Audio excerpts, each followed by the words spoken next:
आप किसी भी चीज को लेकर चिंता छोड़ें क्योंकि हमारी चिंता कोई और कर रहा है। इसलिए आप चिंता छोड़ें, उस काम पर पूरा ध्यान दें जिसे आप अपने जीवन को बेहतर बनाने के लिए करना चाहते हैं। अगर यह सब करते हुए आपके साथ कुछ भी हो जाता है तो भी आपको बिना रुके अपनी मंजिल तय करनी होगी।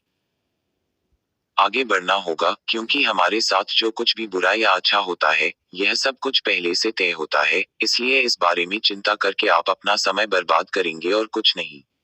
दो लड़के एक अजनबी में काम करते थे, वे दोनों अपने गुरु की दिन रात सेवा करते हैं। उन दोनों लड़कों में से एक लड़के की बहन की शादी तय हो गई थी। वह अपनी बहन की शादी की तैयारी बहुत ही धूमधाम से करना चाहता था, पर उसके पास पैसे नहीं थे। उनकी स्थिति उनके गुरु बहुत अच्छे से जानते हैं, पर वो भी उनकी मदद नहीं किया। इसके बजाय जब दोनों लड़के गांव जाने के लिए तैयार हो गए तो गुरु ने उस लड़के को 5 और दी उसकी बहन की शादी कर दी। गांव जाते समय 5 अनूर पाकर लड़का बहुत दुखी था, उसे पैसे की जरूरत थी। वह अमर क्या करेगा, उसे अपने गुरु पर बहुत क्रोध आ रहा था।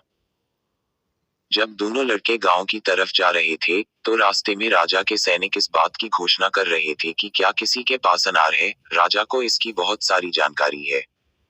हमने इस क्षेत्र में कई प्रयास किए, कहीं भी अनार नहीं मिला। राजा की बेटी बहुत बीमार है, उसे दवा के लिए अनार की जरूरत है।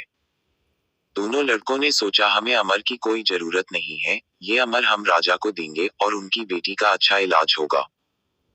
दोनों लड़कों ने अमर होने की बात सैनिकों को बताई। फौजी उन दोनों लड़कों को लेकर राजमहल पहुंचे और लड़कों ने अमर राजा को सौंप दिया।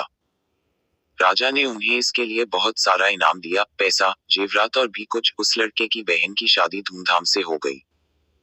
अब उस लड़के को इस बात पर बहुत अफसोस हो रहा था कि वह बिना सोचे समझे अपने गुरु को कोस रहा था और उन्हें अच्छा बुरा कह रहा था। मुझे आशा है कि आपको यह कहानी अच्छी से समझ में आएगी। हमें कभी चिंता नहीं करनी चाहिए, हमारी चिंता कोई और कर रही है। वीडियो अच्छी लगी तो लाइक करो एंड सब्सक्राइब करें, हम आपके लिए अच्छी अच्छी मोटिवेशंस लाएंगे।